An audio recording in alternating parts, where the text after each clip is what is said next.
Hi, third graders. I'm going to read a book to you this week. It's called Finding Winnie, the true story of the world's most famous bear.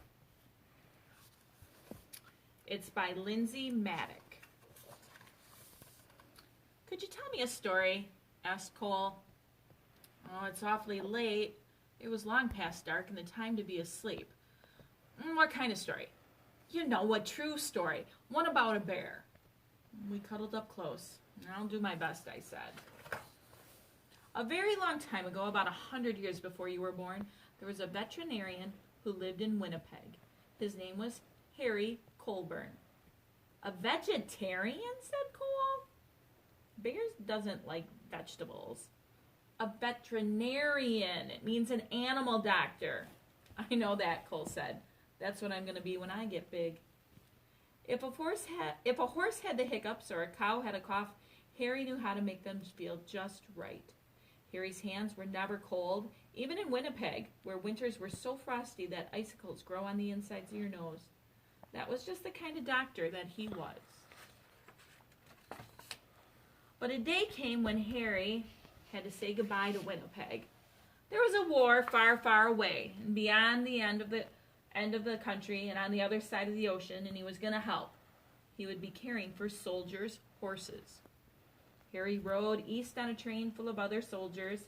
He leaned his head against the window, watching the land scroll by, wondering what it would be like to be so far away from home.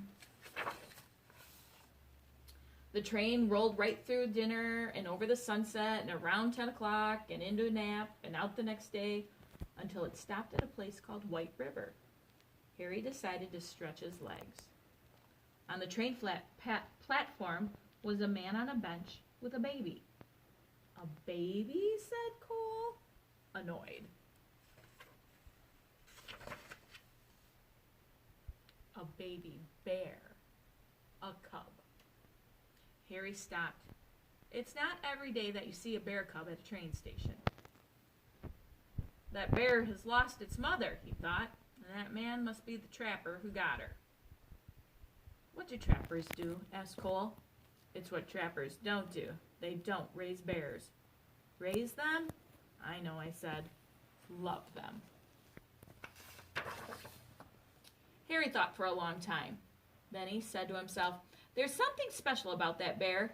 He felt inside his pocket and said, I shouldn't. He paced back and forth and said, I can't. And then his heart made up his mind, and he walked up to the trapper and said, I'll give you $20 for the bear. Is $20 a lot? Asked Cole. Back then, I said, it's even more than a lot. Captain Colburn, said the colonel on the train as the little bear snuffed at his knees, we're on a journey of 1,000 miles heading into the thick of battle, and you propose to bring this most dangerous creature?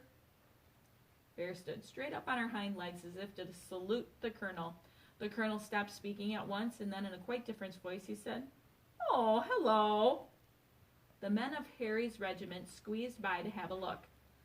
I've decided to name her Winnipeg, Harry told them, so we'll never be far from home. Winnie, for short.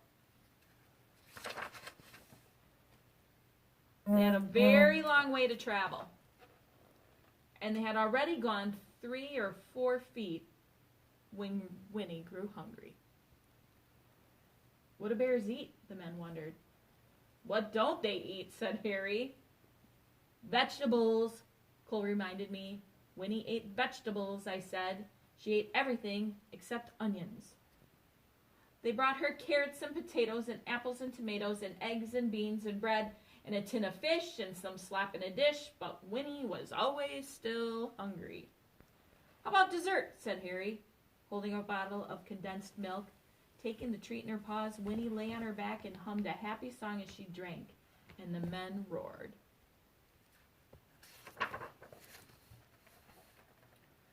Harry and Winnie gathered with soldiers from all over Canada in the green fields of Valcoutier. The whole city of tents had sprung up there. One was a hospital for horses, where Harry went to work. Winnie was in the army now. Harry taught her to stand up straight and told her to hold her head high and turn this way and that, just so. Soon she was assigned to her own post. Even the colonel agreed that Winnie was a remarkable bear. She might have been the best navigator in the whole army. If you hid something, could she find it? She could. What if it was farther away and farther still? Remarkable, he cried. She always finds it. In the evenings, both of them were too tired to move. When Harry thought about Winnie and the voyage across the ocean, his head said, I shouldn't. His head said, I can't. But his heart made up his mind. Nobody had ever tried to float so many people and animals across the Atlantic Ocean before. 30 ships sailed together, carrying about 36,000 men and about 7,500 horses, and one bear named Winnie. When they finally arrived in England, the regiment went to training on the Salisbury Plain, where it rained and rained and rained. But Winnie didn't seem to mind. She was the mascot of the 2nd Canadian Infantry Brigade, and she attended her post with vigor. One day, Harry came running while she was doing her exercises in the tent. You'll bring the whole place down, he said with a laugh. She had grown big. It was winter when the order came. The time had come to fight. Winnie posed proudly with the men for pictures to send home to their families. Harry thought for a long time. His head argued one way and then the other, but his heart made up his mind. He went to Winnie and said in a serious way, There's somewhere we need to go. Winnie brushed the mud off her nose and nuzzled in close. Harry drove all the way to the big city. Here we are, said Harry. The London Zoo. Harry took a deep breath. Winnie, this is going to be your home for a while, he said. She tilted her head. We're shipping out to France, he explained. I have to take care of the horses at the front. She rested her big head against him. I know you want to come, but it's just not safe. Winnie's head bowed. Harry's hands were warm as sunshine as usual. There's something you must always remember, Harry said. It's the most important thing, really. Even if we're apart, I'll always love you. You'll always be my bear.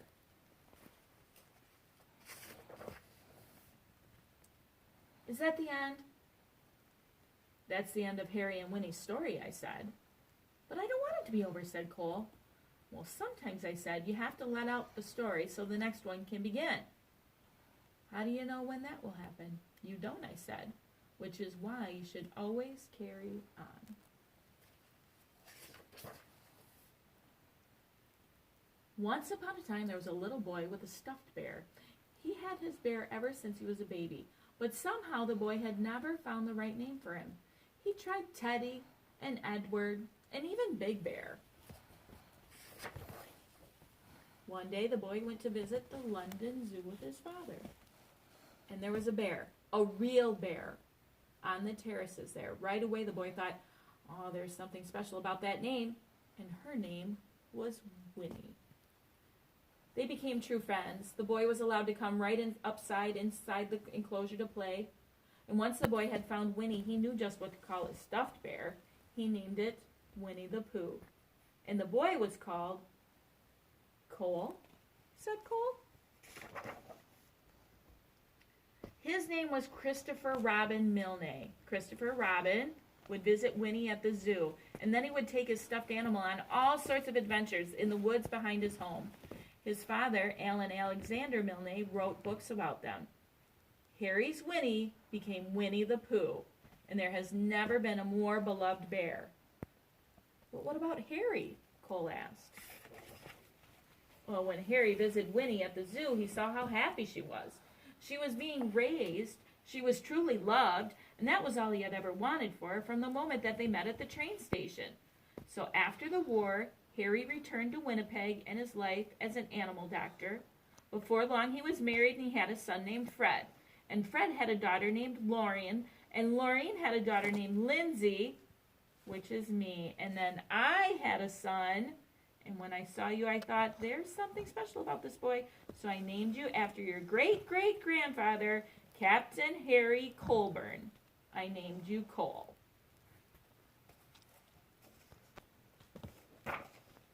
That's me, said Cole in a whisper.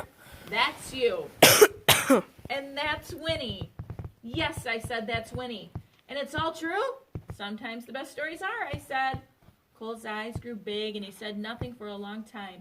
And then he hugged his own bear close, and he let out a yawn that reached far away, and they both turned over and fell asleep.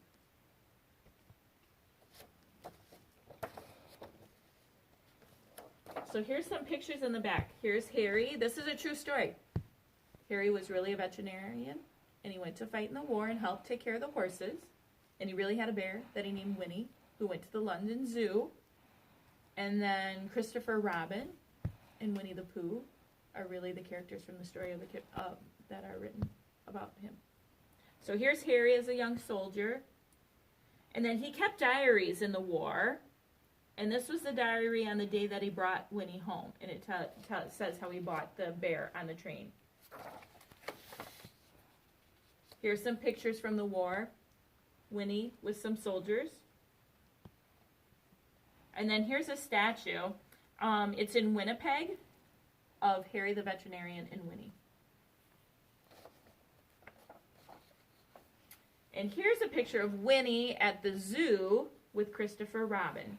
And those are the books that the Winnie the Pooh books are about, or the characters that the Winnie the Pooh books are about. And there's little Cole, who was the great-great-grandson of Harry. And that's him. Thanks, third graders. We'll see you next week.